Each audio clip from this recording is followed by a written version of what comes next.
Bonsoir à tous.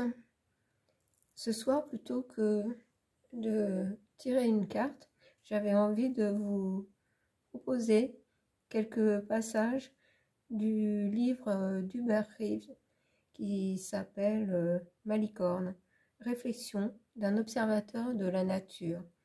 Vous savez que Malicorne, c'est le village où j'habite, le village où Hubert Reeves avait et sa famille a toujours une propriété, et le village où il repose maintenant. Pendant des années, il s'est promené dans la campagne aux alentours, cette campagne qui l'a beaucoup inspiré dans ses réflexions de scientifiques, de chercheurs, d'astrophysiciens. Et ce qu'il a observé de la nature l'a aidé dans ses réflexions sur tout ce qui nous entoure, sur l'univers, sur la façon dont fonctionne le monde ici sur Terre, sur la poésie aussi. Donc, je vais vous donner quelques petits passages de ce livre.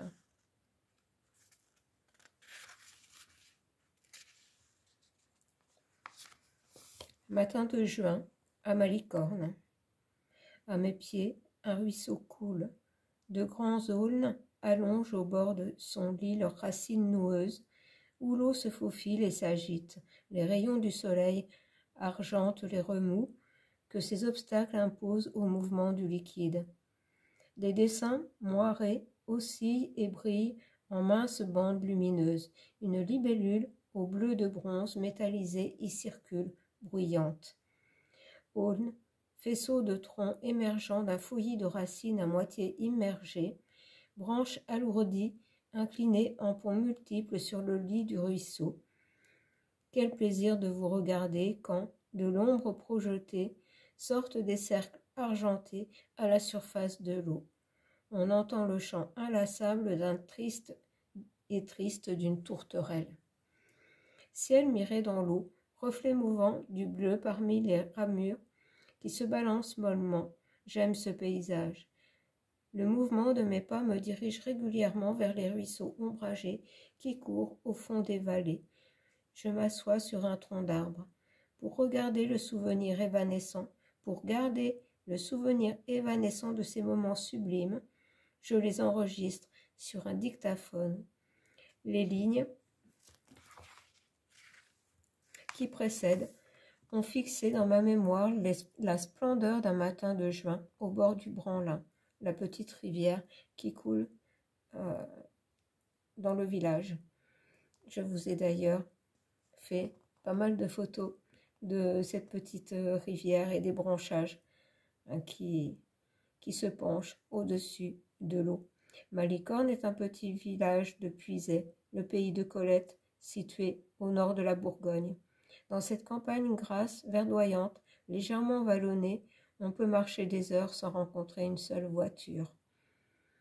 Ça a un petit peu changé depuis, puisque ce livre a été écrit dans les années 90 et que ces promenades dataient aussi d'un certain nombre d'années. C'est un lieu où il faut enlever sa montre et s'insérer dans le rythme de la nature, dont la vie moderne nous coupe si cruellement. Les saisons s'y manifestent. L'odeur des fleurs d'acacia ou de tilleul y marque le printemps, et l'apparition des mauves colchiques dans les prés humides nous annonce, mine de rien, que l'automne est déjà là. Ce livre est né de mes promenades dans cette campagne. Il s'est fait tout seul, comme à mon insu. J'ai été plus le spectateur que l'auteur. Je le dois aux traînées de lumière dorée sur le tapis luisant des pervenches dans la pénombre du sous-bois. Là, une grande paix m'envahit. Attentif aux sons et aux odeurs, je m'éveille à la présence tranquille du monde végétal. Je me sens vivant à la surface de la planète Terre, à l'instant présent de l'évolution de l'univers. Au long de ces promenades, des images me viennent à l'esprit, entraînant des propos qui maturent depuis longtemps dans les profondeurs intérieures. Dans la sérénité du lieu, Ils jaillissent au niveau de ma conscience. Il s'agit parfois d'un simple énoncé, plus ou moins lapidaire. À d'autres moments, un torrent de mots se précipite et s'écoule, intarissable. Je les dicte en vrac à mon fidèle magnétophone. De retour à la maison, je transcris le tout dans un cahier. Depuis plusieurs années, j'ai accumulé des centaines de pages. Ces centaines de pages qui ont fait ce livre de réflexion sur beaucoup de domaines de la science et de la vie et de la spiritualité et de la poésie.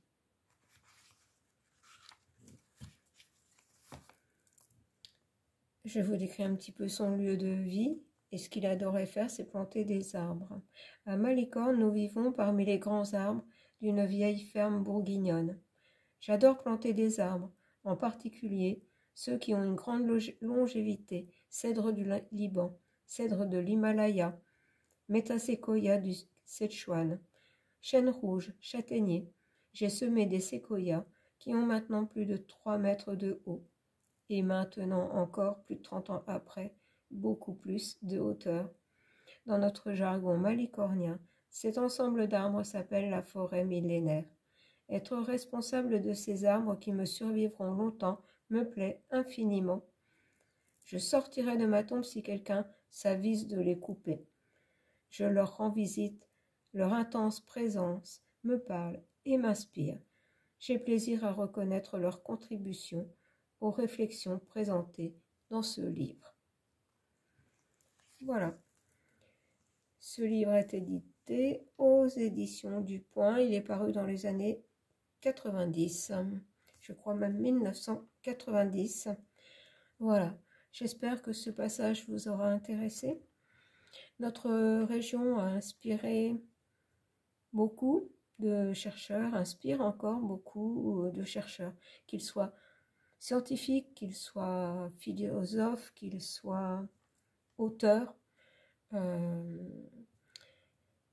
Beaucoup de personnes connues ou moins connues ont été attirées par cette région où les humains vivent depuis très longtemps, puisque nous avons des vestiges qui datent jusqu'au... On retrouve des artefacts, on dit des pierres taillées, qui datent jusqu'au paléolithique ancien. Voilà. Donc, je vous laisse sur ces mots et sur ces réflexions du Barré. Je vous souhaite à tous une très belle nuit. Si vous souhaitez que je vous lise quelques pages d'autres ouvrages d'auteurs qui se sont arrêtés plus ou moins longtemps dans la région, ou même définitivement posés dans notre région, ou qui sont nés dans cette région, je le ferai avec plaisir. Je vous embrasse. Bonne nuit.